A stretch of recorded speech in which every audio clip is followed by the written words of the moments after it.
नमस्कार, चर्चा में आप सभी का स्वागत है। देश में एक बहुत बड़ा वर्कफोर्स है। हम जानते हैं कि देश में हर साल करीब 1.25 करोड़ नौजवान रोजगार के बाजार में आकर जुड़ जाते हैं और एक रिपोर्ट के मुताबिक करीब 37% ही युवा इसमें से ऐसे हैं जो कि स्किल्ड हैं, जो काम जानते हैं, जो कि हुनरमंद हैं, हम कह सकते हैं। और इस समय ज़रूरत है इस देश को उस लक्ष्य को पाने की जो कि मेक इन इंडिया के स्वप्न को साकार करे, उस लक्ष्य को पाने की कि जो कि देश में हर हाथ को इतना हुनर दे दे कि वो इस लायक, इस काबिल बन जाए कि काम कर सके। उद्यमशीलता को इस देश में बढ़ावा देने की ज़रूरत है और इसी पर काम चल रहा है, इसी पर सरकार का सबसे ज़्यादा जोर है आज की डेट में। स्किल इंडिया पर बात करेंगे, उसकी चुनौतियों की बात करेंगे, कैसे इतना बड़ा लक्ष्य हम हासिल कर पाएंगे। और इस बातचीत में हमेशा की तरह हमारी जनता जनार्दन यहाँ बैठी हुई है और हमारे विशिष्ट मेहमान भी हमारे साथ बैठे हैं। आइए सबसे पहले उनका परिचय हम आपसे करा दें। हमारे साथ दिलीप चिनॉय साहब हैं जो कि एमडी और सीईओ हैं, नेशनल स्किल डेवलपमेंट कॉर्पोरेशन से आते हैं। आपका स्वागत है दिलीप जी। पवन कुमार अग्रवाल जी हमारे साथ हैं, ज्वाइंट सेक्रेटरी कौशल विकास उद्यमशीलता मंत्रालय से। आपका स्वागत है। मुकेश कुमार गुप्ता जी हमारे साथ हैं, head Maruti Suzuki training academy. बहुत बहुत स्वागत आपका। और इधर एसके जिंदल साहब हमारे बीच मौजूद हैं जो कि चेयरमैन हैं investment and capital market association के। बहुत बहुत स्वागत आपका। केतुल आचार्य हमारे साथ हैं, senior vice president and group head skill business IL industries. बहुत बहुत स्वागत। और वरिष्ठ आर्थिक पत्रकार हमारे साथ शुभमय भट्टाचार्य जी बैठे हुए हैं। तो तमाम मेहमानों से यहाँ बात करेंगे, जानकारों से बात करेंगे, जनता जनार्दन से बात करेंगे। पर इससे पहले आइए ज़रा नज़र डालें कि स्किल इंडिया को लेकर क्या कुछ लक्ष्य हमारे हैं और क्या हम अचीव करना चाहते हैं इस पूरे के पूरे इस मिशन से। आइए ज़रा एक नज़र डालें। स्किल इंडिया एक बेहद महत्वाकांक्षी, चुनौती भरा विश्व का अब तक का सबसे बड़ा हुनर पैदा करने वाला अभियान। अगले 5 सालों में करीब 1 लाख करोड़ रुपए के निवेश से 40 करोड़ 20 लाख लोगों को प्रशिक्षण देने की योजना।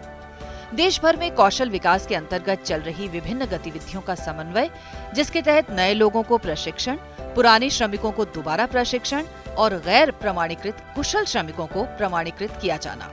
इस योजना के तहत वित्तीय सहायता का प्रावधान है। प्रशिक्षण प्राप्त करने वाले श्रमिक को 5,000 रुपए से लेकर 1.5 लाख रुपए तक के ऋण की व्यवस्था है। लक्ष्य है कि मौजूदा प्रशिक्षण संस्थानों की क्षमता में वृद्धि के साथ सार्वजनिक उपक्रमों को सामाजिक उत्तरदायित्व कार्यक्रम में प्रशिक्षण संबंधी कार्यक्रमों के लिए प्रोत्साहित किया जाना। ये कुछ ऐसे टारगेट्स हैं जो देश को दोहरी अंक की आर्थिक विकास की दर में ले जाने के लिए बेहद जरूरी हैं। मौजूदा समय में अगर देखें तो भारत में कौशल या स्किल के हालात खासे हतोत्साहित करने वाले हैं। CII की इंडिया स्किल रिपोर्ट 2015 की एक रपट के मुताबिक हर साल 1.25 करोड़ युवा रोजगार बाजार में आते हैं, जिनमें से 37% ही रोजगार के काबिल होते हैं। इसी तरह की एक अन्य रिपोर्ट के अनुसार देश में 15 लाख इंजीनियर बनते हैं, लेकिन उनमें से सिर्फ 4 लाख को ही नौकरी मिल पाती है। वहीं नेस्कॉम के एक सर्वे के मुताबिक 75% टेक्निकल स्नातक नौकरी के लायक नहीं हैं। ताज़ा आर्थिक सर्वेक्षण के अनुसार भारत में हुनरमंद कामगारों की संख्या महज 2% ही है। जाहिर है कि उच्च या तकनीकी शिक्षा में डिग्री और स्किल के बीच फासला बहुत बढ़ गया है। यही कारण है कि इंडस्ट्री को उसकी जरूरत के हिसाब से ग्रेजुएट्स नहीं मिल पा रहे हैं। ऐसे में स्किल इंडिया का ये मेगा कार्यक्रम निश्चित रूप से देश के आर्थिक और सामाजिक विकास में मील का पत्थर साबित हो सकता है। युवाओं की संख्या देश में है और ये युवा काम चाहते हैं, लेकिन काम कैसे मिलेगा? काम तो तभी मिलेगा जब काम सीखे हुए होंगे, कोई हुनर आता होगा, कोई ऐसी चीज़ आपने सीखी होगी कि जिसको आप इस्तेमाल करके अपने आप को इस काबिल बना सकें कि आपको कोई नौकरी दे सके। तो तमाम इन पहलुओं पर बात करते हैं। हमारे साथ यहाँ दिलीप चिनॉय साहब बैठे हुए हैं। दिलीप चिनॉय साहब, बहुत बड़ा वर्कफोर्स है देश में और आप लोगों का लक्ष्य बहुत ज़्यादा है। 5 साल में आप चाहते हैं करीब 40 करोड़ से ज़्यादा युवाओं को आप चाहते हैं प्रशिक्षित कर दें, ट्रेनिंग दे दें। इतना बड़ा लक्ष्य है, क्या ये अचीवेबल लगता है? अनिल जी, बिल्कुल अचीवेबल है, क्योंकि आगे पहले के समय में और अब के समय 2-3 अंतर है। पहला जो है मंत्रालय के, जो पवन जी भी बताएंगे आपको, मंत्रालय के और जो रूडी साहब जो मंत्री है, उन्होंने एक हर और मंत्रालय के साथ मिलजुल करके, आपने देखा कि UN world skills youth day में सारे मंत्री वहाँ पे खुद मौजूद थे, वहाँ पे एक कार्यक्रम बनाया है कि ये पूरे मंत्रालय में और देश भर में उसको कैसे फैलाया जाए। दूसरा जो नया जो स्किल पॉलिसी आई है उसमें एक स्ट्रैटेजी बनाई गई है, नहीं खाली स्किल्स के लिए बट एंटरप्रेन्योरशिप के लिए, उसके लिए भी बनाई जाए है। और एक एनुअल प्लान, एनुअल टारगेट, अभी कुछ ही दिन में मिनिस्ट्री एनुअल टारगेट को भी एक टाइम से घोषणा करेंगे। तो टारगेट बनाया गया, हर साल का टारगेट है, और इंडस्ट्री को बड़े पैमाने में जोड़ लिया गया है। क्योंकि अगर आप देखें तो जैसे आपके रिपोर्ट में क्या था, नैस्कॉम और वगैरह कहते हैं जो लोग ट्रेनिंग करके आते हैं वो एम्प्लॉयबल नहीं है। अब नैस्कॉम और जैसे अलग अलग सेक्टर्स में, ऑटो सेक्टर, टेक्सटाइल सेक्टर में, वो ही स्टैंडर्ड सेट कर रहे हैं और ट्रेनिंग इंस्टीट्यूशंस को अलाइन करके जब बच्चे निकलते हैं उनको सर्टिफिकेट देते हैं। तो अब हम ये कह सकते हैं भाई आपके मुताबिक ही ट्रेनिंग हुई है, आपने ही उनको सर्टिफाई किया है, क्यों उनको नौकरी नहीं दे रहे। तो अभी एक तरीके से पासा इंडस्ट्री के पास है और इंडस्ट्री की लीडरशिप चाहिए। तो इन 3-4 चीज़ों को मद्देनजर रखते हुए बिल्कुल ही संभव है कि अगले जो 5 या 6 साल 2022 तक जो हमने कहा है कि 40 करोड़ लोगों को एक तरीके से ट्रेनिंग देना है, और 15 तारीख को प्रधानमंत्री ने प्रधानमंत्री कौशल विकास योजना की भी लॉन्च की थी।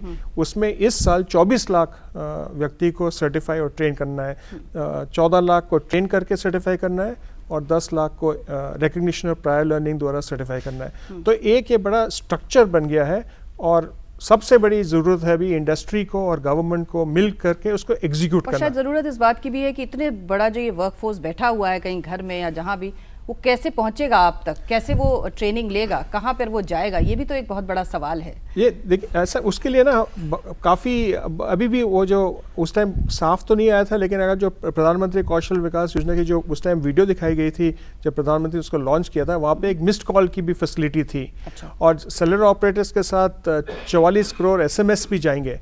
और एक नया एक तरीके से उसे आंदोलन चला है, वो है आओ काम करो। तो अगर व्यक्ति जो है ट्रेनिंग के बाद काम करेंगे, हाथ से काम करेंगे, ये नहीं जैसे प्रधानमंत्री ने कहा हम ग्रेजुएट है, क्या करते हैं तो ग्रेजुएट है, वो तो नहीं है, लेकिन आइए काम करिए। तो अगर आज के देश में युवा काम करते हैं तो उनको ट्रेनिंग के लिए काफ़ी सुविधाएं हैं, और जहाँ पे सुविधाएं नहीं है मंत्रालय के साथ मिलकर ये वहाँ पे ट्रेनिंग की फैसिलिटीज प्रोवाइड की जाएगी। क्या कुछ मंत्रालय की इस बारे में क्या कुछ इंसेंटिव्स दे रहे हैं, क्या कुछ योजनाएं कर रहे हैं? पवन कुमार अग्रवाल जी हमारे साथ हैं। पवन जी बताइए, जिस तरह से तमाम जो जैसे एक मंत्रालय बनाया गया वो एक बड़ी बात थी, फिर दूसरी बात ये कि जैसे अभी बता रहे थे दिलीप जी, बाकी जो मंत्रालयों में बटा हुआ था, जो एक बिखराव था, अब वो ख़त्म हो गया, सब एक साथ आके जुड़ गए हैं, लेकिन काम तो बहुत बड़ा है। आप कैसे मानते हैं कि ये बिखराव दूर करके मंत्रालयों का एक दिशा देके किस प्रकार से हम इस काम को आगे बढ़ाएंगे? आप उसको लेके कितने आशान्वित हैं? जैसे दिलीप जी ने कहा, नीलम जी, कि जो हमारा टारगेट है 40-41 करोड़ युवा युवतियों को स्किल ट्रेनिंग प्रोवाइड करने का है, इसको अगर हम 2 भागों में बांट दें। अच्छा। एक तो 30 करोड़ ऐसे युवा युवती हैं जो 15 से 45 वर्ष की उम्र में हैं, उनको हमें रीस्किलिंग करना है, उनका अपस्किलिंग करना है। वो ऑलरेडी रोजगार में कुछ ना कुछ कर रहे हैं आज के दिन में। हो सकता है कि उनकी कैपेसिटी पूरी तरह से यूटिलाइज हम नहीं कर पा रहे हैं, तो उनको रीस्किलिंग और अपस्किलिंग करना है, उनको सर्टिफाई करना है, उनकी हमें प्रोडक्टिविटी बढ़ानी है। तो वो एक कार्य हो गया 30 करोड़ के लिए। और 10-11 करोड़ ऐसे हैं जो आने वाले वर्षों में इस वर्कफोर्स में जुड़ेंगे, और वो 10-11 करोड़ ऐसे हैं जो कि हायर एजुकेशन में नहीं जा रहे हैं, जो हायर एजुकेशन में जा रहे हैं, प्रोफेशनल एजुकेशन में जा रहे हैं।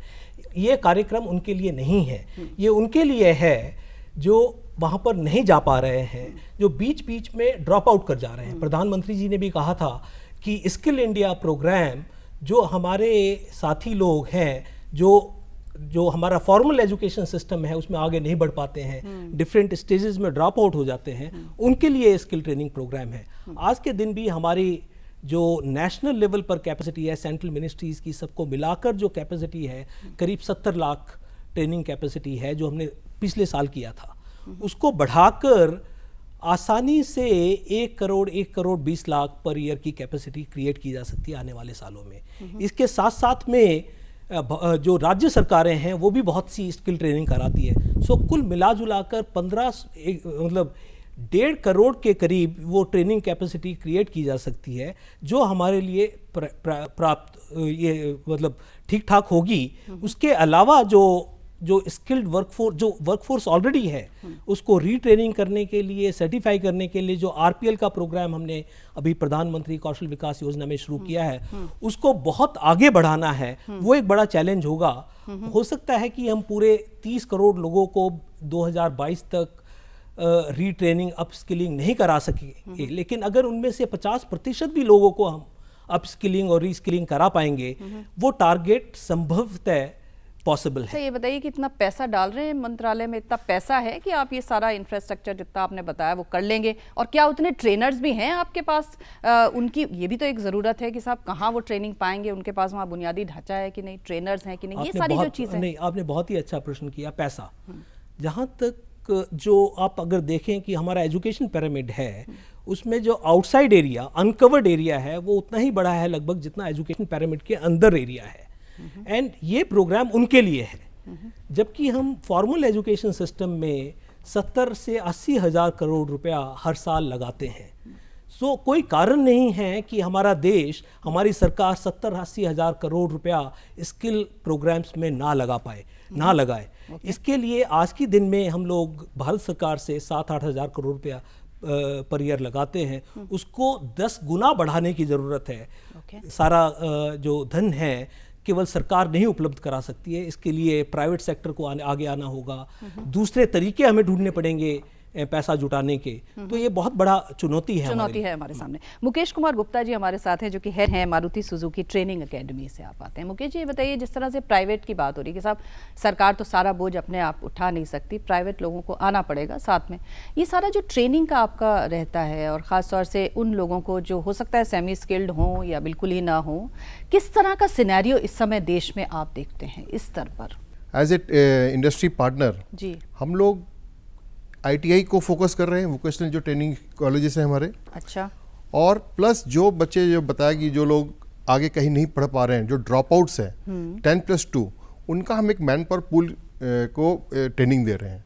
उन बच्चों को हम different parts of the India, pan India से जाके उनको सेलेक्ट करते हैं और उसी सिटी में ही उनके हम ट्रेनिंग कराते हैं और उनको हम प्रबल बनाते हैं। हम गवर्नमेंट के साथ जुड़कर हमने कई फ्लेक्सी एमओयू साइन किए हुए हैं कि इनको हम we are from automobile sector, तो हम ऑटोमोबाइल एरिया में हमने अपने खुद के कोर्स डेवलप किए हुए हैं। अच्छा। और उनको हमने गवर्नमेंट ऑफ इंडिया से, स्किल मिनिस्ट्री से उनको अप्रूव करा रखा हुआ है।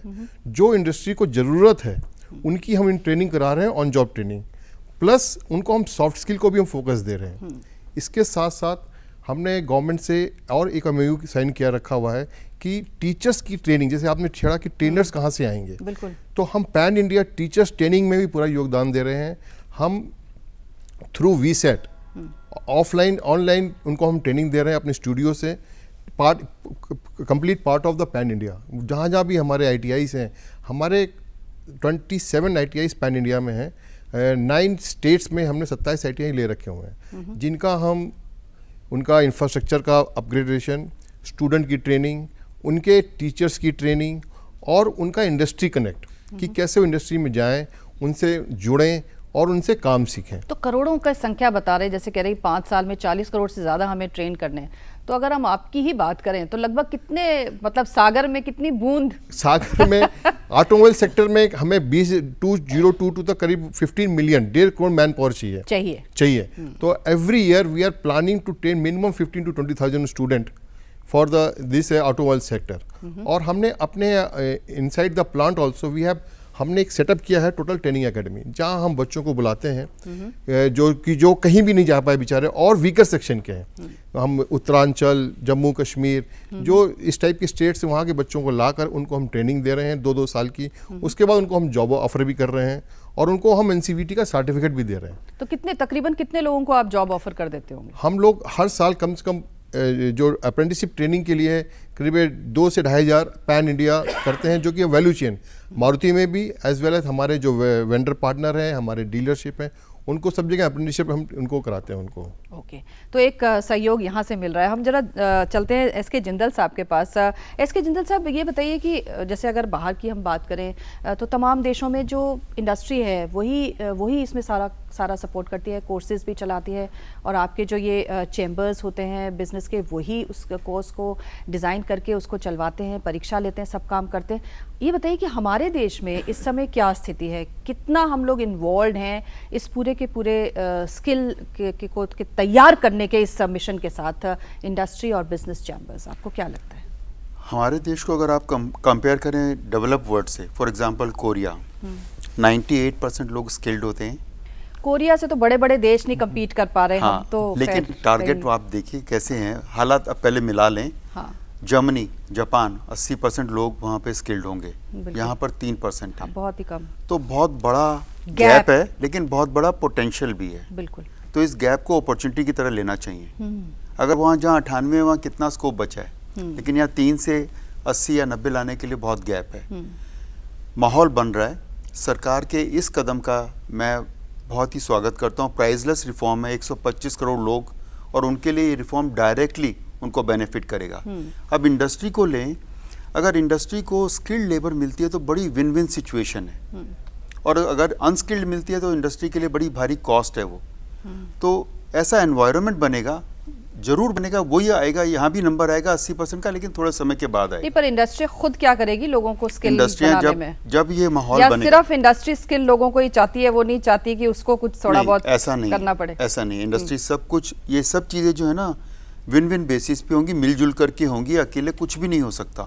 जो बिजनेस चैम्बर्स हैं, क्या ये कोशिश करेंगे कि इस तरह का कुछ एग्जाम वगैरह कराएं, लोगों को? जरूर करेंगे, लोगों जरूर को करेंगे, इसकी तरफ लेकर चले। जी हाँ, लेकिन अभी हम ये उम्मीद नहीं कर सकते कि हम कोरिया वाली चीजें यहाँ अभी डाल दें। डलेंगी, धीरे धीरे डलेंगी। वहाँ उन्होंने पता नहीं उस समय में वहाँ भी नहीं था जब वो इस लेवल पे वो लोग थे। लेकिन हर चीज का एक जब समय आता है ना, तब होता है, वो इस्तेमाल भी होना चाहिए। समय तो बहुत लंबे समय से आना चाहिए था जिंदल साहब। नहीं, आपको नहीं लगता हम तो बहुत लेट हो गए इसका? लेट हम हैं, लेकिन उसका वजह ये नहीं कि इंडस्ट्री ने लेट कर दिया है। जी, हमारे साथ केतुल आचार्य हैं, जो कि senior vice president and group head skill business IL&FS। Ketul Acharya ji, आप बताइए ग्राउंड सिचुएशन क्या है, ग्राउंड रियलिटीज़ क्या हैं? क्या माहौल है देश में, ख़ासतौर से स्किल को लेकर, ट्रेनिंग को लेकर? क्या वो इन्वायरमेंट जो हम खड़ा नहीं कर पा रहे, क्या उसके पीछे आप खामियां पाते हैं? पहले तो मैं ये बताना चाहूँगा कि जो आप बोल रहे हो शायद 2 साल पहले आप जो बोल रहे थे वो सही था, बट अभी अगर हम देखेंगे तो मुझे पर्सनली ये लगता है कि स्किल इंडिया एक मूवमेंट है, और हम एज अ ट्रेनिंग प्रोवाइडर हम उसके भाग स्वरूप एक छोटा सा भाग भजने वाले हैं। जो सरकार का जो एक एम है, गोल है 40 करोड़ लोगों को स्किल करने का। तो अभी जो हालात है आई थिंक काफ़ी एक्साइटिंग है। जब 15 तारीख को इवेंट हुआ तो हमने करीब 15 स्टेट में अलग अलग जगह पे मोबिलाइजेशन कैंप लगाए थे, और हमारे पास जगह नहीं थी, इतने लोग आ रहे थे, इतना एक्साइटमेंट है अभी, क्योंकि ये पूरा स्कीम, पूरा इकोसिस्टम इवॉल्व हो रहा है। तो 2 साल पहले आप बोल रहे हो सही था, बट अभी तो हमारा हालत ये है कि हमारे पास करीब 200 सेंटर्स है, बट हमारे पास अभी जगह नहीं है एनरोल करने के लिए। तो हम उनसे ये डिस्कस कर रहे हैं मिनिस्ट्री के साथ, NSDC के साथ, हम इसको कैसे एक्सपांड करें, क्योंकि उसमें भी इन्वेस्टमेंट लगता है, उसमें भी टाइम लगता है। जैसे आप बोल रहे थे ट्रेनर्स चाहिए, तो ट्रेनर्स एकेडमी कैसे बनाए। तो अभी तो काफ़ी अच्छा एक्साइटमेंट है, बच्चों के बीच में भी, पेरेंट्स को काफ़ी अवेयरनेस है। पहले जो हमें लगता था दिक्कत था कि सर्टिफिकेशन जो NCVT ITI के अलावा किसी को मालूम नहीं था, बट अभी जो सेक्टर स्किल काउंसिल जो NSDC के द्वारा, मिनिस्ट्री ऑफ स्किल्स के द्वारा बना है, तो काफ़ी अवेयरनेस हुआ है, एस्पिरेशन लेवल लोगों का बढ़ा है। पहले सब इंजीनियर्स ही बनना चाहते थे, बट अभी जब हम जाते हैं गांव में, कहीं किसी बच्चे से बात करते हैं, तो सबको पता है कि हाँ प्लम्बर क्या होता है, इलेक्ट्रिशियन क्या होता है, वेल्डर क्या होता है। और उनको हम ज्ञान भी देते हैं ये कि अगर आप वेल्डर बनोगे तो ऐसा नहीं सिर्फ एक लेवल पे बनोगे, वेल्डर के भी अलग अलग लेवल होते हैं, आप सुपरवाइजर लेवल बन सकते हैं। तो काफ़ी एक्साइटमेंट है, काफ़ी एक्साइटमेंट है, माहौल आपको बदला हुआ लग रहा है। हमारे साथ शुभमय भट्टाचार्य जी हैं। शुभमय जी, ये बताइए कि बहुत बड़ा गैप हम पाते हैं कि जहाँ पर हुनर है और जहाँ पर नहीं है, ये बहुत बड़ा एक गैप है। ये गैप पिछले सालों में बहुत बढ़ा हुआ है। आपको क्या लग रहा है, जिस तरह के प्रयास अभी चल रहे हैं, निकट भविष्य में हम कब तक इस मेहनत काम को कर पाएंगे? आपको क्या लगता है?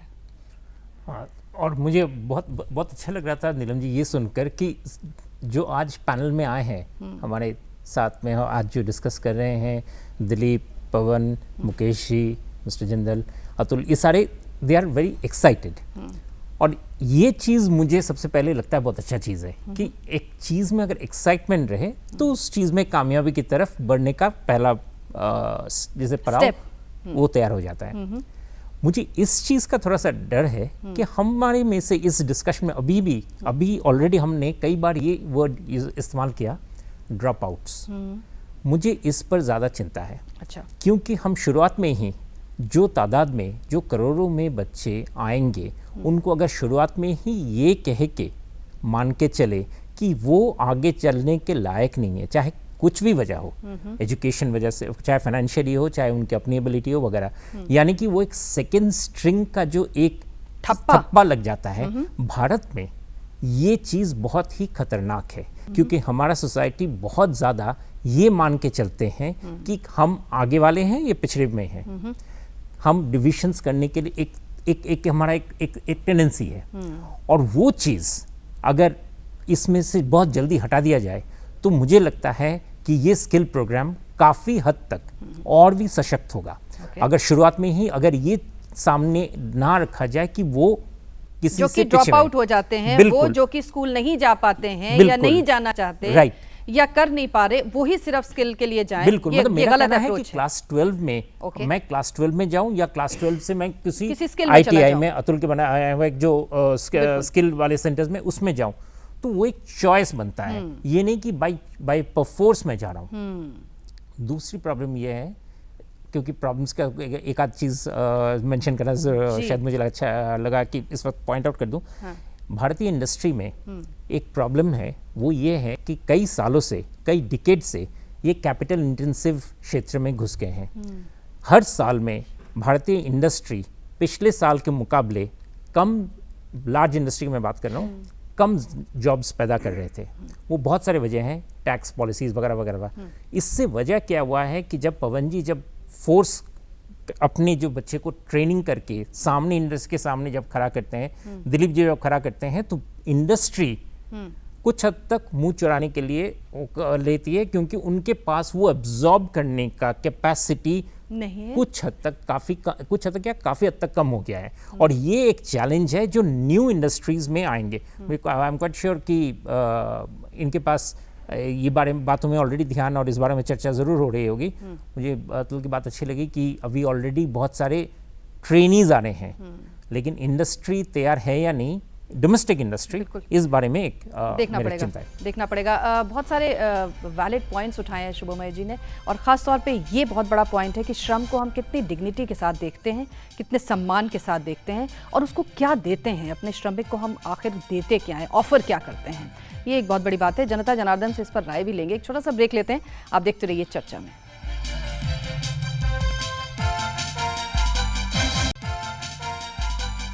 चर्चा में एक बार फिर से आपका स्वागत है। हमारे साथ में बहुत सारे ऐसे स्टूडेंट्स बैठे हुए हैं जो कहीं ना कहीं ट्रेनिंग ले रहे हैं, ITI वाले हैं, वोकेशनल ट्रेनिंग वाले हैं, कुछ ट्रेनर्स भी हैं और इंडस्ट्री के लोग भी हैं। आइए ज़रा उनकी बात भी सुन लें कि वो इस पूरे मिशन को कैसे देख रहे हैं। जी, हमारे साथ में कुछ, पहले तो हम कुछ ट्रेनी से बात कर लें जो वोकेशनल ट्रेनिंग ले रहे हैं। कौन है, बात करेंगे आप? हाँ बोलिए, आप वोकेशनल ट्रेनिंग ले रहे हैं? yes, आप बताइए ज़रा क्या ट्रेनिंग ले रहे हैं आप? रिटेल ट्रेनिंग एसोसिएट में मैं कोर्स कर रही हूँ। आपको लगता है कि आपको उससे नौकरी मिलेगी? हाँ, मुझे ऐसा लगता है मेरा फ्यूचर ब्राइट होगा आगे। तो क्या आप कुछ, जो उनका आइडिया है कि आप अच्छी स्किल सीखें, वो स्किल आपको सीखने को मिल रही है? हाँ, मिल रही है। ओके, आप ट्रेनी हैं? नहीं, मैं ट्रेनर हैं आप? हाँ, नहीं। जी, बच्चों को जो फ्री ऑफ कॉस्ट हम ट्रेनिंग देते हैं रिटेल मैनेजमेंट की और इलेक्ट्रॉनिक वगैरह, जो काफ़ी सारे कोर्सेज हैं उनको फ्री कोर्स कराते हैं, उसके बाद प्लेसमेंट कराते हैं उनका।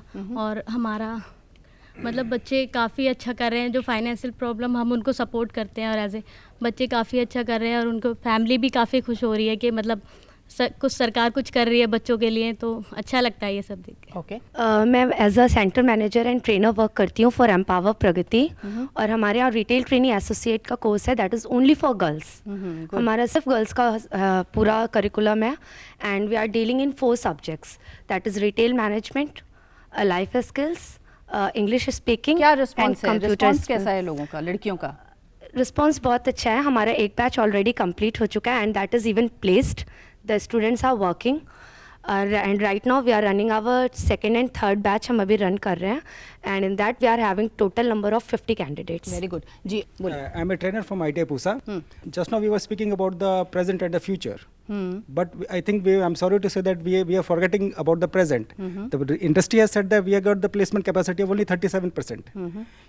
Unless we make it the 100% for the present workforce, then only we can think about the 20 million or 40 million manpower in the world market. Reason is that there is a wide gap between the updation, because there is a wide gap between the trainer skill. Because the syllabus is made in such a way that we are unable to make it to the present level. We are unable to keep the pace. Okay. Increase the capacity के बारे में बात हुई.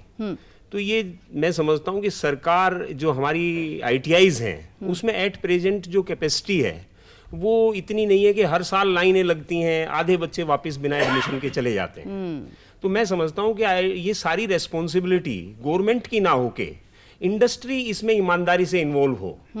देखिए, industry जब भी कोई industry लगाता है वो जो उसका प्रोडक्ट है अगर उसकी बैलेंस शीट देखें तो हमेशा वो फायदे की दिखाई देगी. पेपर्स में उसके शेयर्स के रेट बढ़ते रहते हैं. वो फायदा कहां से आया?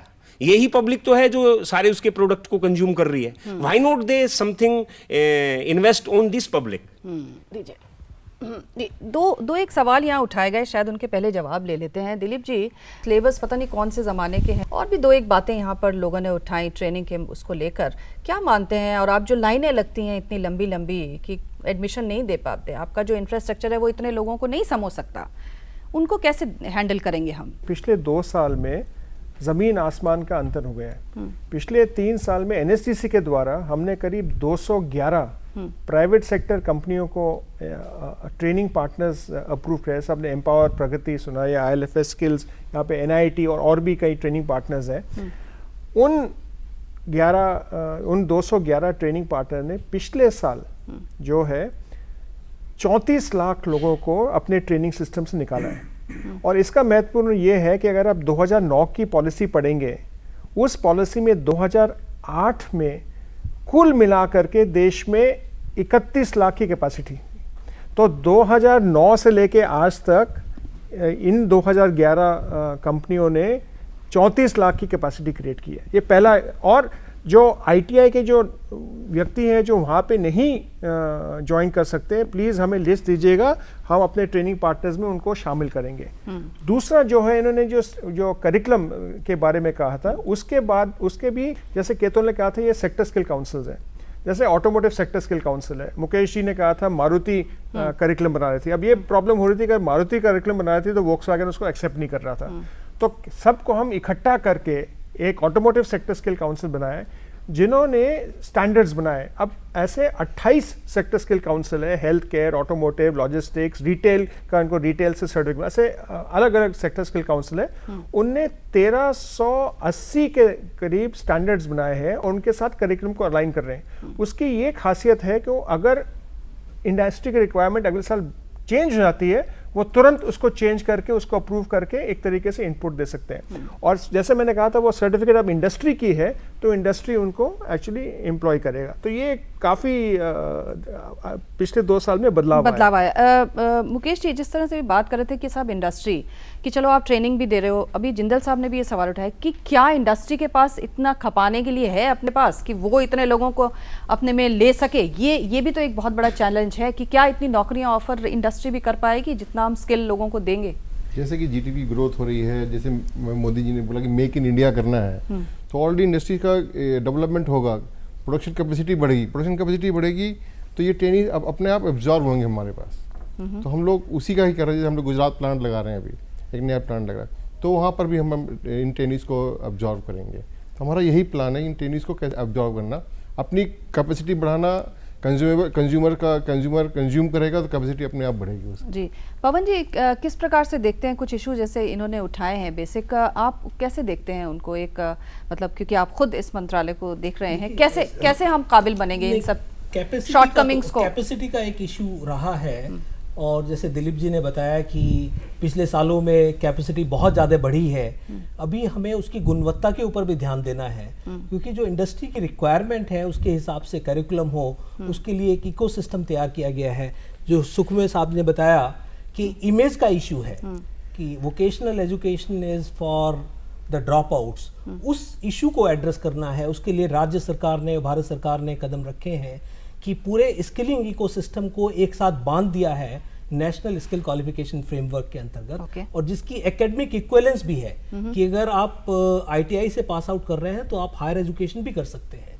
और साथ साथ में ही जो फॉर्मल एजुकेशन है, स्कूल एजुकेशन है, क्लास 9 ऑनवर्ड्स और इवन एट ग्रेजुएट लेवल, उसमें कैसे उसको सम्मिलित किया जा सकता है स्किल करिकुलम को, उसके ऊपर भी जोर दिया जा रहा है, क्योंकि केवल फॉर्मल जनरल एजुकेशन लेने से नौकरियां नहीं मिलेंगी, उसके साथ में आपको स्किल्स एंड कॉम्पिटेंसेस भी चाहिए। और जैसे शुभमय जी कह रहे थे कि वो सेकंड रेट का ठप्पा उस पे ना लगे, उसकी गुंजाइश नहीं होनी चाहिए। ये तो एक सामाजिक चेतना बढ़ाने की जरूरत है उसके बारे में। वो तो नीलम जी वो तो बदल गया है। अगर आप पिछले 2 साल में देखें तो 9वीं और 12वीं तक जिस स्कूल में पढ़ाई नॉर्मल पढ़ाई की जाती है उसमें 13 स्टेट्स में वोकेशनल ट्रेनिंग शुरू हो गई है, और NSDC के साथ करीब 32 यूनिवर्सिटी में कॉलेज लेवल में भी एक स्किल प्रोग्राम दिया कि आप 12 जैसे मंत्री रूडी ने कहा था कि 12 साल की पढ़ाई करो और 12 हफ्ते की ट्रेनिंग लो और आगे आपके बने तो आप एम्प्लॉयबल हो जाएंगे। तो ये एक वो लेफ्ट आउट का मतलब अब ये हो गया है कि आप स्किल ट्रेनिंग से लेफ्ट आउट हो गए, एजुकेशन से नहीं। ओके। NIT के से कोई भी ऐसी कोई सरकारी संस्था नहीं जुड़ी है, कोई भी ऐसी कंपनी जो कि हमें मतलब जॉब्स प्रोवाइड कर सके हमारे स्टूडेंट्स को। एक्चुअली बस ट्रेनिंग प्रोवाइड करते हैं, BHEL है, ऐसी कुछ कंपनी हैं वो सिर्फ ट्रेनिंग प्रोवाइड करती है एंड आफ्टर दैट जॉब नहीं देते वो। हम चाइना जैसे कंट्री से जो कि इतनी स्किल्ड है, हम कैसे कम्पीट करेंगे? मतलब हम क्या उसको 30 सालों में 20 सालों में ये कवर अप कर पाएंगे कि नहीं? जी वो कह रहे हैं 2 साल में माहौल बहुत बदला है। चलिए और कौन बात करेगा? हमारे यहाँ जो भी मतलब सर्टिफिकेशन है या कोर्सेज हैं, कई बार मतलब वो जॉब के लिए वैलिड नहीं मानते, तो इसके लिए क्या मतलब है कि वो मानेंगे इंटरनेशनली, मतलब रिकॉग्निशन कैसे मिलेगा? दिलीप जी जवाब देना चाहेंगे आप इसका? ऑस्ट्रेलिया के प्रधानमंत्री आए थे सितंबर पिछले साल, हमने ऑस्ट्रेलिया के साथ साइन किया था। अभी वो कनाडा गए थे, अप्रैल में कैनेडियन के साथ साइन किया था। उसमें क्या कर रहे हैं, जो इंडिया में जो skill sector skill council standards बना रहे हैं उनको हम इंटरनेशनली अलाइन कर रहे हैं। और खेतुल के ही इंस्टीट्यूट से करीब 20 वेल्डर जो ऑस्ट्रेलिया और इंडिया के ही स्टैंडर्ड के द्वारा सर्टिफाई किए थे, पवन जी के हाथों से और मंत्री जी के हाथों से सर्टिफिकेट दिलाया गया और आज वो कुवैत में काम कर रहे हैं और इंटरनेशनल। और ये हमारी ये कोशिश है कि अलग अलग देशों से, आज यूके के साथ मीटिंग हो रही है, जैसे हम यहाँ पे बात कर रहे थे, यूके के साथ बात हो रही है, हमने चाइना के साथ भी मेमोरेंडम साइन किया, स्विट्जरलैंड के साथ भी। तो इंडिया का जो सर्टिफिकेट है, हम ये कोशिश कर रहे हैं कि दुनिया भर में ही रिकॉग्नाइज्ड हो।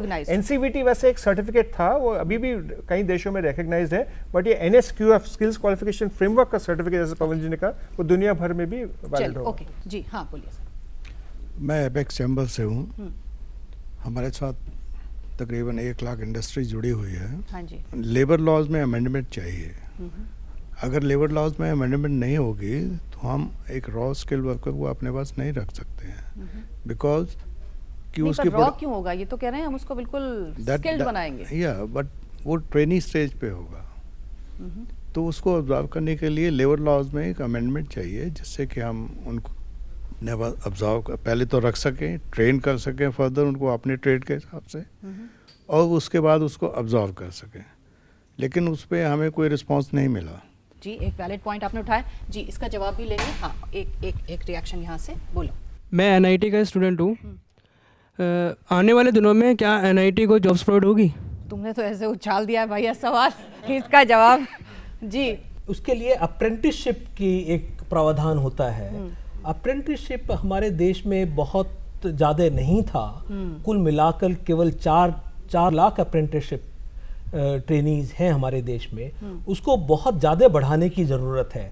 उसमें बहुत से परिवर्तन अभी हाल में ही किए गए हैं। उसमें सरकार ने एक और चीज़ रखी है कि 50% of the cost of apprenticeship will be provided by the government. तो ये जो है, ये जो बदलाव हैं अभी आए हैं, रिसेंटली आए हैं, उसको लेकर हम देश भर में चर्चाएं कर रहे हैं, जिससे कि इंडस्ट्री भी आगे आए। आप ITI की ट्रेनिंग से संतुष्ट हैं, बताइए। जी, मैं ITI ड्राफ्टमैन सिविल का स्टूडेंट हूँ। हाँ। पूसा से।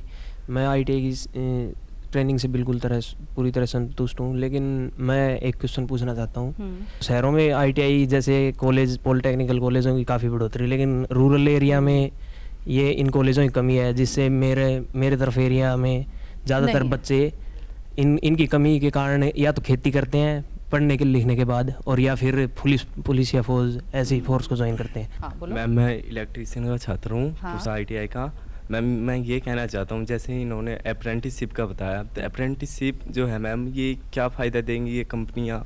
आज के समय में जितने भी अप्लायंसेस ज़्यादा निकलते जा रहे हैं, उनकी जो प्रैक्टिकल व्यवस्था है वो ITI में दी जाए। अभी भी हमारा सिलेबस बहुत पीछे और प्रैक्टिकल की चीज़ें बहुत कम है हमारे पास, तो उन चीज़ों को प्रोवाइड किया जाए ताकि हम नए टेक्नोलॉजी के हिसाब से उसे सीखें और आगे बढ़ें। जी, एक रिएक्शन है केतुल जी, जैसे बात कर रहे हैं कि साहब एक तो डिमांड क्या है इंडस्ट्री की। बहुत बार कुछ चीज़ें डिमांड में होती हैं, थोड़े टाइम बाद उनकी डिमांड ख़त्म हो जाती है, पर जिन्होंने वो कोर्सेज कर लिए, तो कैसे हम एक तो इंडस्ट्री की डिमांड को समझें, ज़रूरत को समझें, और कैसे जो हमारे कोर्सेज चल रहे हैं उनको कैसे हम अप टू डेट करें, ये भी एक बहुत बड़ी डिमांड है जैसे कह रहे हैं। और ग्रामीण इलाकों की भी बात उठाई कि वहाँ तक कौन पहुँचेगा, क्या सोचते हैं आप? आई थिंक बहुत अच्छा क्वेश्चन है। पहले तो जो डिमांड की आप बात कर रहे हैं, तो NSTC ने अगेन जब चालू हुआ था 2011 में, सारे सेक्टर्स का डिस्ट्रिक्ट वाइज, स्टेट वाइज पूरा सर्वे किया है। वहाँ पे क्या इंडस्ट्री, क्या सेक्टर में क्या एम्प्लॉयमेंट की डिमांड है, उस हिसाब से सारा डेटा अवेलेबल है। उसको ही मद्देनज़र रखते हुए सारे कोर्सेज डिज़ाइन हुए। जैसे दिलीप जी बता रहे थे 28 सेक्टर स्किल काउंसिल, उसका फॉर्मेशन का बेसिस ही वही है, और उस हिसाब से उन्होंने प्रायोरिटी सेक्टर्स आइडेंटिफाई किया है। और हम जैसे जो ट्रेनिंग प्रोवाइडर्स है, हम जैसे 128 कोर्सेज ऑफर करते हैं, साल में करीब 1.5 लाख लोगों को ट्रेन करते हैं, तो वही हिसाब से कोर्सेज ऑफर करते हैं जहाँ प्लेसमेंट की रिक्वायरमेंट है, और वही को हम मैच करके करते हैं। किसी ने सवाल किया था कि प्लेसमेंट की जवाबदारी किसकी होती है, तो मुझे लगता है वो हमारे जैसे ट्रेनिंग प्रोवाइडर्स की होती है। मिनिस्ट्री या NSTC तो एक इकोसिस्टम प्रोवाइड करता है। हम कोई भी कोर्स लॉन्च करते हैं कोई भी जगह पे, तो पहले इंडस्ट्री के पास जाते हैं, समझते हैं उनकी क्या रिक्वायरमेंट है, कितनी रिक्वायरमेंट है, उसके बाद हम कम्युनिटी के पास जाते हैं, बच्चों के पास जाते हैं, तो ये इंडस्ट्री में ये रिक्वायरमेंट है, क्या आप हमारे कोर्स में ज्वाइन करोगे? फिर उनको ट्रेनिंग देते हैं और फिर वापस इंडस्ट्री के पास जाते हैं। तो ये पूरा एक वैल्यू चेन होता है, प्लेसमेंट को समझ के, उनको मोबिलाइज करके, ट्रेनिंग करके वापस प्लेसमेंट करना। लेकिन जो ये बात कर रहे थे कि साहब कोर्सेज कई बार बड़े ही ओल्ड फैशन होते हैं, वो कदम ताल नहीं करते आपकी नई चीज़ों के साथ, नए नए अप्लायंसेज आ रहे हैं, उसके बारे में कोई जवाब देना चाहेगा? दिलीप जी, आप देना चाहेंगे? ऐसा है कि जो इलेक्ट्रॉनिक सेक्टर स्किल काउंसिल है, उन्होंने तो नए अभी तो सोलर इंस्टॉलेशन का भी एक कोर्स जैसे ये ITI वाले बच्चे, ITI का सिस्टम जो है, जैसे मिस्टर रूडी मंत्री जी ने कहा था कि ITIs तो अभी ही इस मंत्रालय में आया है, और उनको एक NSQF के साथ जोड़ करके सेक्टर स्किल काउंसिल, उनके जो सेक्टर मेंटर काउंसिल, अब वो सेक्टर मेंटर कमिटीज हो गए नए पॉलिसी के अध्ययन, उनको एक तरीके से अलाइन करे, उनको रैपिड चेंज करने का एक प्रयास लिया जा रहा है। दूसरा जो हम कह रहे हैं कि प्रधानमंत्री कौशल विकास योजना के अंतर्गत अगर कोई ITI कंप्लीट किया हुआ है और उसको उसके मन में आया कि मुझे ऐसा एक नया 1 महीने का कोर्स करना है, वो उस कोर्स को भी ज्वाइन कर से एडिशनल एक क्वालिफिकेशन करके अपना हुनर बना सकता है। पर दिलीप जी, क्यों ना ITI को ही हम इतना बनाए, ITI जो कि अपनी धार खो चुकी है अभी आज के टाइम में। पवन जी बताएंगे और मुकेश जी बताएंगे उसे। लेकिन वो भिवाड़ी का जो आपने प्रश्न उठाया था ना, हाल ही में भिवाड़ी में एक सेंटर खुला है जो BABL और CI रन करते हैं। वहाँ पे भी ऑटोमोबाइल ट्रेनिंग और ड्राफ्ट्समैन ट्रेनिंग दी गई है, और मंत्रालय के घर जैसे 1500 करीब 2500 अनसर्व्ड ब्लॉक है, उनमें भी ITI लगाने की कोशिश है। मैं एक चीज़ ऐड करना चाहूँगा, जो इन्होंने न्यू टेक्नोलॉजी की बात करी है, ऐसे ऑटोमोबाइल हम सारे ITIs में स्लोली सब जगह जो नई इंजन टेक्नोलॉजी आई हुई है, उसके इंजन, कट सेक्शन, इवन गाड़ी तक भेज रहे हैं, प्लस ट्रेनर भी भेज रहे हैं कि उनको नई टेक्नोलॉजी को उनके बारे में पढ़ाया जाए। ओके। हर बंदा IIT या BTech नहीं कर सकता। ITI है जो गरीब से गरीब ही बंदा कर सकता है, और इसमें हम अच्छी ट्रेनिंग पाते हैं, और इसके बाद हम कहीं भी जाके अपनी फाउंडेशन तैयार कर सकते हैं, जिससे हम आगे की भी पढ़ाई पूरी कर सकते हैं और अपने पैर पे खड़े हो सकते हैं।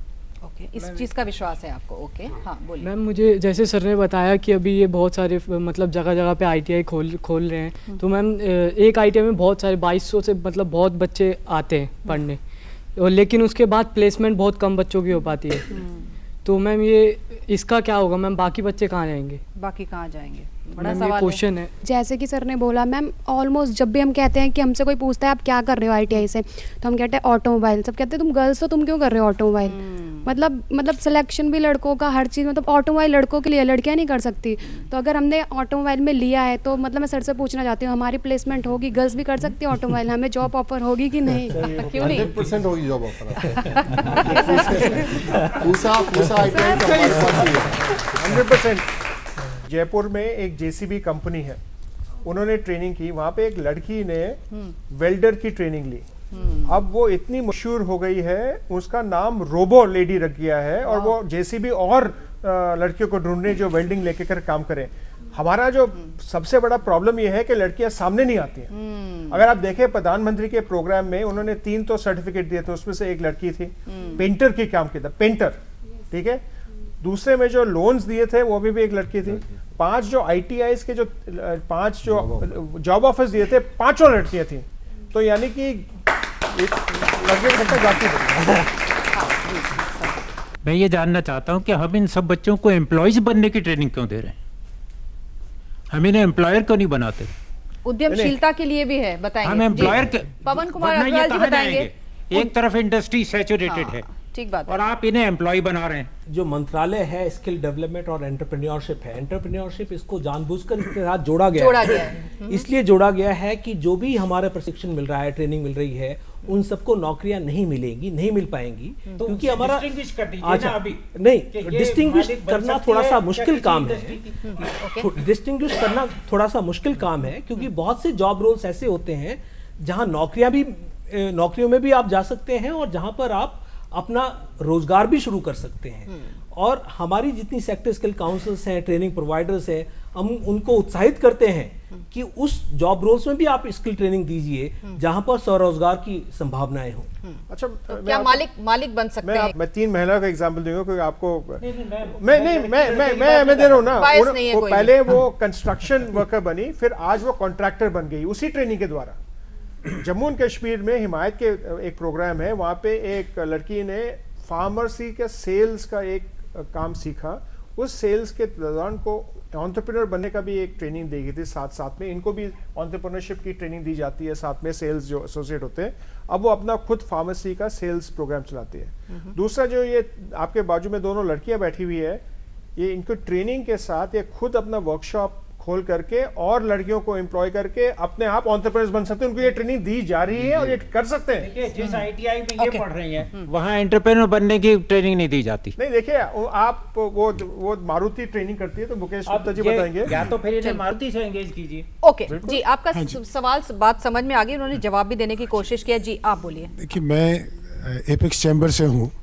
जब तक हम डिग्री को ही महत्व देते रहेंगे और हुनर को रिकॉग्नाइज नहीं करेंगे तो ये समस्या आती रहेगी। इसीलिए जो होनहार हैं वो नहीं आ रहे। मेरा ये कहना है कि आप किसी तरह ये कोशिश कीजिए कि डिग्री के साथ साथ जो स्किल है उसको भी अगर आप रिकॉग्नाइज करें तो बहुत अच्छा होगा। ये 1300 से अधिक स्टैंडर्ड बन गए हैं। आप अपनी इंडस्ट्री में, आप इंडस्ट्री तो रन करते हैं ना जी हाँ। आप अपनी इंडस्ट्री में देख लीजिएगा कि वो स्टैंडर्ड्स लागू होते कि नहीं, कि कोई स्टैंडर्ड मिसिंग है, और आप हमें बता दीजिएगा, हम वो स्टैंडर्ड बना देंगे।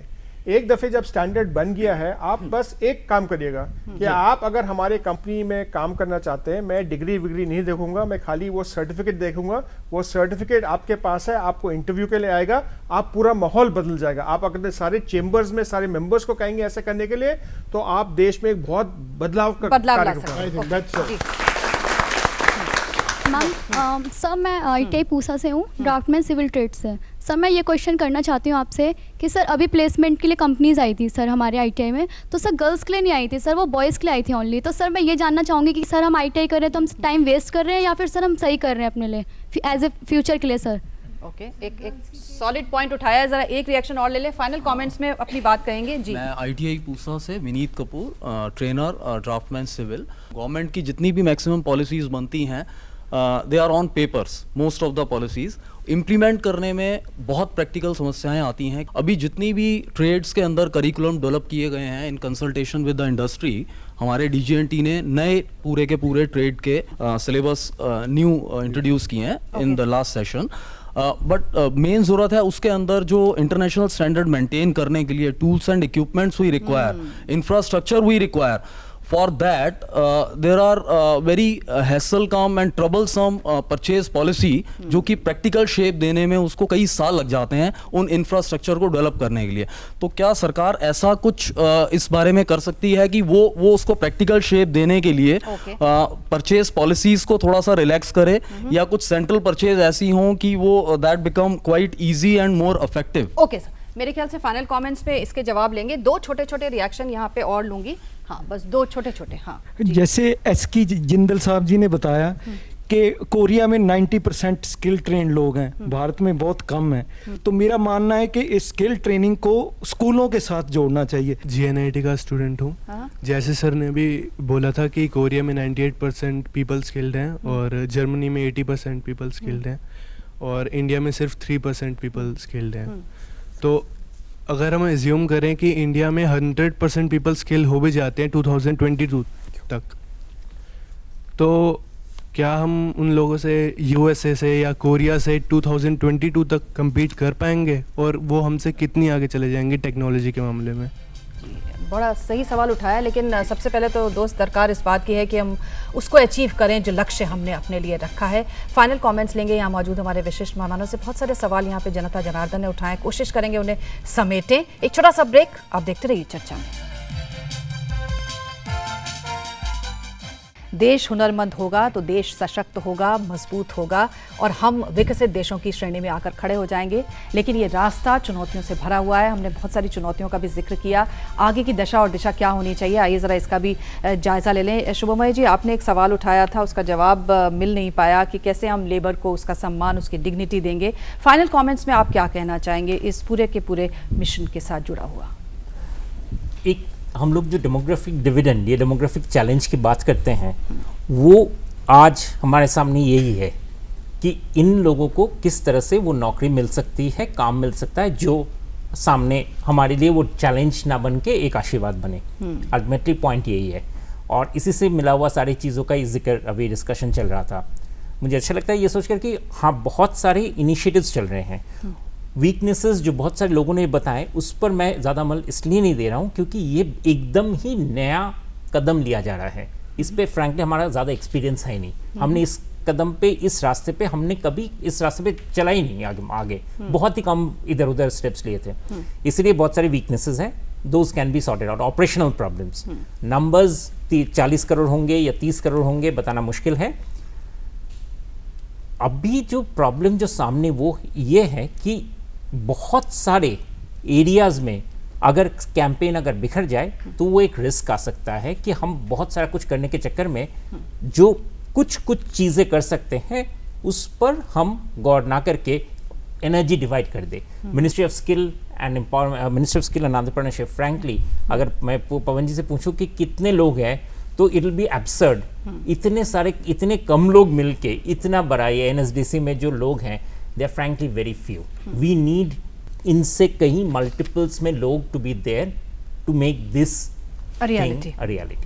फाइनल कमेंट्स में आप क्या कहना चाहेंगे केतुलाचार्य? मुझे लगता है एक मूवमेंट है और हमने एक गोल बनाया, हमारी ऑर्गेनाइजेशन है आइलैंड FS ने, कि 2022 तक अगर हम मिनिमम 40 लाख लोगों को अगर स्किल कर पाएँ, उनको नौकरी तक ले जा सके, जो काफ़ी बड़ा लक्ष्य है एक ऑर्गेनाइजेशन के लिए, तो हम मिनिस्ट्री के साथ मिलके, NSDC के साथ मिलके डेफिनेटली करेंगे. और मुझे लगता है यहाँ पे जितने भी काफ़ी सारे बहुत अगत्य के बहुत ही काफ़ी सारे सवाल पूछे गए, बट आई थिंक जवाब तभी मिलेगा जब हम as a training provider ministry के साथ, NSDC के साथ मिलके, इंडस्ट्री के साथ मिलके, और जो कैंडिडेट्स है वो आगे आए, इसमें भाग ले. जो ITIs वाले हैं वो भी उसमें आगे आए. जैसे दिलीप जी बता रहे थे कि वो उसमें कुछ अपने जो NSQF वाले कोर्सेज को इंक्लूड करे. एपेक्स जो चैम्बर है वो भी आगे आए, उसको समझे और उसको सपोर्ट करे. तो अगर हम सब साथ में मिलके वो करेंगे तो आई एम डेफिनेटली श्योर कि हम जो टारगेट मिनिस्ट्री ने लिया है उसको अचीव कर पाएंगे. जिंदल साहब, खासतौर से CSR इनिशिएटिव्स के तहत किस प्रकार से इंडस्ट्री अपने आप को इस काम के साथ जोड़ सकती है, उसके बारे में आप क्या कहेंगे?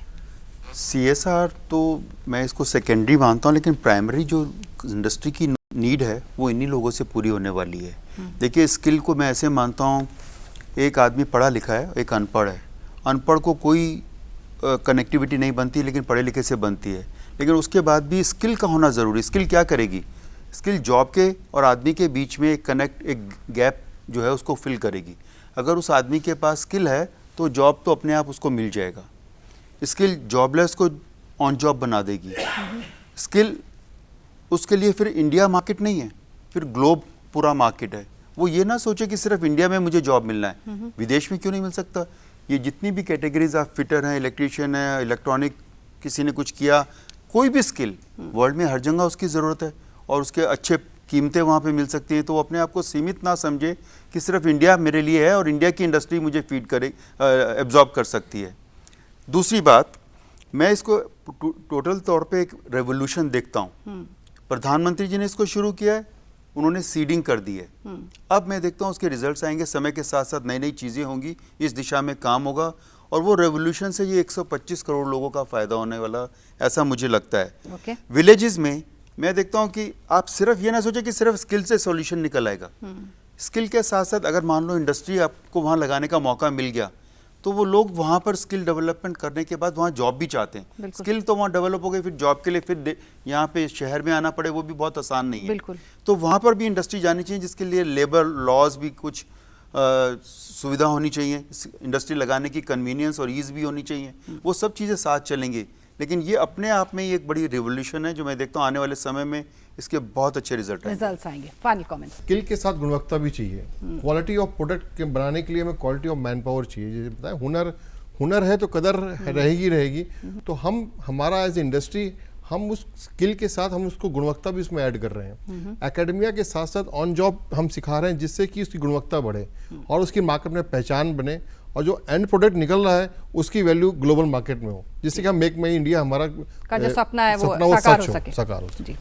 नीलम जी, सबसे पहले तो मैं आपका धन्यवाद करना चाहूँगा कि जो हमारे पार्टिसिपेंट्स हैं और आपने हमारे विशेषज्ञों ने बहुत ही महत्वपूर्ण यहाँ पर विषयों पर चर्चा की है। और इसमें मैं आपको ये भी बताना चाहूँगा कि ये सब पहलू सरकार की नज़र में है। जो हमने अभी रिसेंटली नेशनल पॉलिसी रिलीज की है उसमें सभी बातों का जिक्र किया गया है और आगे कैसे बढ़ना है उसके बारे में भी एक डायरेक्शन दिया गया है उस पॉलिसी में।